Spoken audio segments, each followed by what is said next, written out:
हम बात करने वाले हैं भारतीय इतिहास की एक बहुत ही महत्वपूर्ण राजनीतिक संस्था अखिल भारतीय मुस्लिम लीग के बारे में। अखिल भारतीय मुस्लिम लीग की स्थापना 30 दिसंबर 1906 को ढाका में हुई थी और इसके संस्थापकों में ख्वाजा सलीमुल्लाह खां जो ढाका के नवाब थे, आगा खान और मोहम्मदुल्लाह शामिल थे और इसी के साथ इसके पहले अध्यक्ष आगा खां बने जो कि अस्थायी थे। और इसी साल 1906 में इनका पहला अधिवेशन भी ढाका में ही हुआ था और उस समय इसके अध्यक्ष वकारुल मुल्क थे। समझते हैं कि इसकी स्थापना क्यों हुई, तो इसके पीछे सबसे बड़ा कारण था शिमला प्रतिनिधिमंडल। यह प्रतिनिधिमंडल 1 अक्टूबर 1906 को आगा खान के नेतृत्व में वायसराय लॉर्ड मिंटो से मिला और इसी राजनीतिक माहौल और परिस्थितियों के कारण मुस्लिम लीग की स्थापना का रास्ता तैयार हुआ। अब अगर हम इसके मुख्य उद्देश्यों की बात करें तो ब्रिटिश सरकार के प्रति मुसलमानों में वफादारी बढ़ाना, मुसलमानों के राजनीतिक अधिकारों की रक्षा करना और भारतीय राष्ट्रीय कांग्रेस के बढ़ते प्रभाव को रोकना था। अब बात करते हैं इनके महत्वपूर्ण सेशंस की।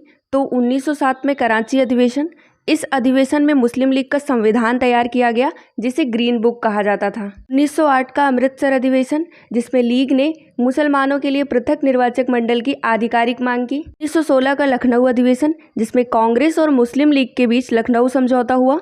कांग्रेस ने लीग के पृथक निर्वाचन की मांग स्वीकार कर ली। 1940 का लाहौर अधिवेशन जिसमें मोहम्मद अली जिन्ना की अध्यक्षता में पहली बार आधिकारिक रूप से पाकिस्तान यानी कि अलग राष्ट्र की मांग का प्रस्ताव पारित किया गया। और 1909 का मॉर्ले मिंटो सुधार जिसमें मुस्लिम लीग की मांग पर ब्रिटिश सरकार ने मॉर्ले मिंटो सुधार 1909 के तहत मुसलमानों को पृथक निर्वाचक क्षेत्र दे दिया। यह लीग की बड़ी जीत थी।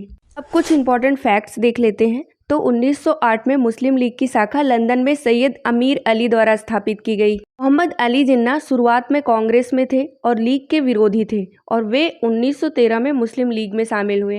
पाकिस्तान शब्द का जन्मदाता चौधरी रहमत अली कैम्ब्रिज यूनिवर्सिटी का छात्र था जिसने 1933 में नाउ और नेवर पर्चे में यह नाम दिया।